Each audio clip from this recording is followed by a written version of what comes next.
ಓಶೋ ಹೇಳ್ತಾರೆ, ಮನುಷ್ಯ ಶತಮಾನಗಳಿಂದ ಒಂದು ಭ್ರಮೆಯಲ್ಲಿ ಬದುಕ್ತಾ ಬಂದಿದ್ದಾನೆ. ಅವನ ನಂಬಿಕೆ ಏನಂದ್ರೆ ಎಷ್ಟು ಹೆಚ್ಚು ಶ್ರಮ ಪಡ್ತೀವೋ ಅಷ್ಟೇ ಹೆಚ್ಚು ಹಣ ಬರುತ್ತೆ. ಈ ಭ್ರಮೆ ಎಷ್ಟು ಆಳವಾಗಿದೆ ಅಂದ್ರೆ ಇದರ ಪ್ರಶ್ನೆ ಕೇಳೋ ಸಾಹಸ ಕೂಡ ತುಂಬಾ ಕಡಿಮೆ ಜನ ಮಾಡ್ತಾರೆ. ಇತಿಹಾಸ ಇದಕ್ಕೆ ಸಾಕ್ಷಿ ಇದೆ. ಎಲ್ಲಕ್ಕಿಂತ ಹೆಚ್ಚು ಬೆವರು ಸುರಿಸೋ ಜನ ಎಲ್ಲಕ್ಕಿಂತ ಶ್ರೀಮಂತರಾಗಿರೋದಿಲ್ಲ. ಹೊಲದಲ್ಲಿ ಹಗಲು ರಾತ್ರಿ ಮೈ ಬಗ್ಗಿಸೋ ಕೆಲಸ ಮಾಡೋ ರೈತ ಅರಮನೆಯಲ್ಲಿ ಇರೋ ರಾಜನಿಗಿಂತ ಜಾಸ್ತಿ ಶ್ರಮ ಪಡ್ತಾನೆ.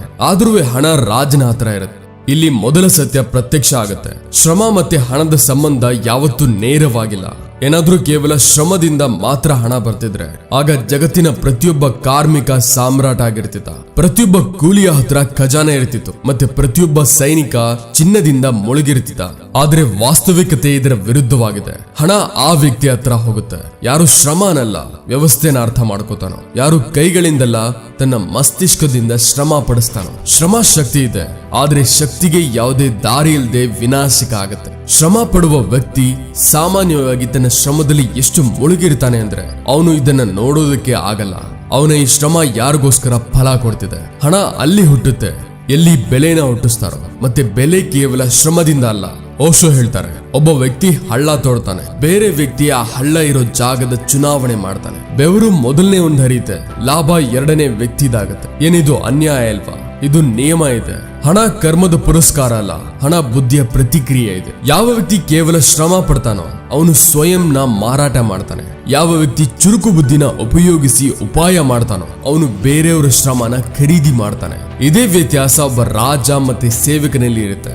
ಓಶೋ ಹೇಳ್ತಾರೆ, ಒಬ್ಬ ಕೆಲಸ ಮಾಡೋ ಸೇವಕ ಯೋಚಿಸ್ತಾನೆ ಇವತ್ತು ಎಷ್ಟು ಕೆಲಸ ಮಾಡ್ಬೇಕು. ಒಬ್ಬ ರಾಜ ಯೋಚಿಸ್ತಾನೆ ಯಾರಿಂದ ಕೆಲಸ ಮಾಡಿಸ್ಬೇಕು ಮತ್ತೆ ಯಾವಾಗ ನಿಂತ್ಕೋಬೇಕು. ಶ್ರಮದಿಂದ ಯಾವಾಗ್ಲಾದ್ರೂ ಬಡವರನ್ನ ಬಿಡುವಿಲ್ಲದೆ ಹಾಗೆ ಇಡುವ ಸಫಲ ಆಯುಧ.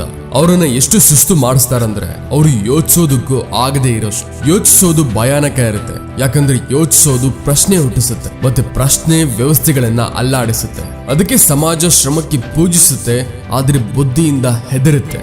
ಓಶೋ ಹೇಳ್ತಾರೆ, ಹಣ ಆ ಕಡೆ ಹೋಗಲ್ಲ ಎಲ್ಲಿ ಎಲ್ಲಕ್ಕಿಂತ ಜಾಸ್ತಿ ಶ್ರಮ ಇರುತ್ತೋ. ಹಣ ಅಲ್ಲಿ ಹೋಗುತ್ತೆ ಎಲ್ಲಿ ಸರಿಯಾದ ನಿರ್ಧಾರ ತಗೋತಾರೋ. ನಿರ್ಧಾರ ತಗೊಳ್ಳೋ ವ್ಯಕ್ತಿ ತಪ್ಪಾಗ್ಬಹುದು, ಆದ್ರೆ ನಿರ್ಧಾರ ತಗೊಳ್ಳದೇ ಇರೋನು ಸದಾ ಬಡವನಾಗಿ ಇರ್ತಾನೆ. ಇದು ನಿಜಾನೇ. ಯಾರು ಕೇವಲ ಶ್ರಮ ಪಡ್ತಾನೋ ಅವನು ಸಮಯ ಮಾರಾಟ ಮಾಡ್ತಾನೆ ಮತ್ತೆ ಸಮಯದ ಬೆಲೆ ಸೀಮಿತವಾಗಿರುತ್ತೆ. ಯಾರು ವ್ಯವಸ್ಥೆನ ಮಾಡ್ತಾನೋ ಅವನು ಸಮಯನ ನಿಯಂತ್ರಣ ಮಾಡ್ತಾನೆ ಮತ್ತೆ ಸಮಯದ ಮೇಲೆ ಯಾವುದೇ ಸೀಮಿತ ಇಲ್ಲ. ಓಶೋ ಹೇಳ್ತಾರೆ, ಹಣ ಯಾವತ್ತೂ ಸುಸ್ತಾಗಿರೋ ಶರೀರನ ಆಯ್ಕೆ ಮಾಡಲ್ಲ. ಹಣ ಸದಾ ಚುರುಕು ಬುದ್ಧಿನ ಆಯ್ಕೆ ಮಾಡತ್ತೆ. ಈ ಬುದ್ಧಿ ಭಾವುಕ ಆಗೋದಿಲ್ಲ, ಇದು ದಯೆಯಿಂದ ಅಲ್ಲ ಗಣನೆಯಿಂದ ನಡೆಯುತ್ತೆ. ಇದೇ ಕಾರಣ ಇದೆ ಎಲ್ಲಕ್ಕಿಂತ ಜಾಸ್ತಿ ಶ್ರಮ ಪಡೋ ಜನ ಸಾಮಾನ್ಯವಾಗಿ ಯಾವಾಗ್ಲೂ ಎಲ್ಲಕ್ಕಿಂತ ಭಾವುಕರಿರ್ತಾರೆ. ಅವ್ರು ಹೇಳ್ತಾರೆ, ನಾನು ಇಡೀ ಜೀವನನ ಸವಿಸ್ಬಿಟ್ಟೆ, ಆದ್ರೆ ಜೀವನ ಸವಿಸೋದ್ರಿಂದ ರಾಜ್ಯ ಸಿಗೋದಿಲ್ಲ. ರಾಜ್ಯ ಬೆಳೆಯೋದು ಸರಿಯಾದ ನಿರ್ಧಾರಗಳಿಂದ. ಓಶೋ ಹೇಳ್ತಾರೆ, ಹಣ ಆ ವ್ಯಕ್ತಿಗೆ ಸಿಗುತ್ತೆ ಯಾರಿಗೆ ಗೊತ್ತೋ ಯಾವಾಗ ಕೆಲಸ ಮಾಡಬೇಕು ಮತ್ತೆ ಯಾವಾಗ ಹಿಂದೆ ಬರಬೇಕು. ಯಾರಿಗೆ ಗೊತ್ತೋ ಯಾವ ಯುದ್ಧನ ಹೋರಾಟ ಮಾಡಬೇಕು ಮತ್ತೆ ಯಾವುದರಿಂದ ದೂರ ಇರಬೇಕು ಅನ್ನೋದು. ಪ್ರತಿಯೊಂದು ಹೋರಾಟ ಗೆಲ್ಲೋದು ಮುಖ್ಯ ಅಲ್ಲ, ಆದ್ರೆ ಪ್ರತಿಯೊಂದು ಹೋರಾಟಕ್ಕೆ ಇಳಿಯೋದು ನಿಶ್ಚಿತವಾದ ಬಡತನ.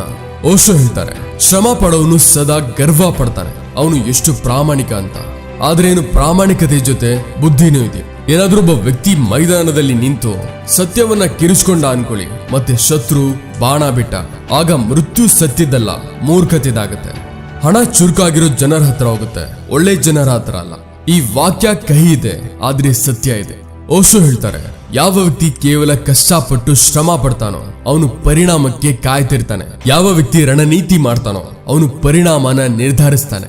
ಇದೇ ಕಾರಣ ಇದೆ ಇತಿಹಾಸದಲ್ಲಿ ರಾಜರು ಕಡಿಮೆ ಇದ್ರು, ಸೇವಕರು ಜಾಸ್ತಿ ಇದ್ರು.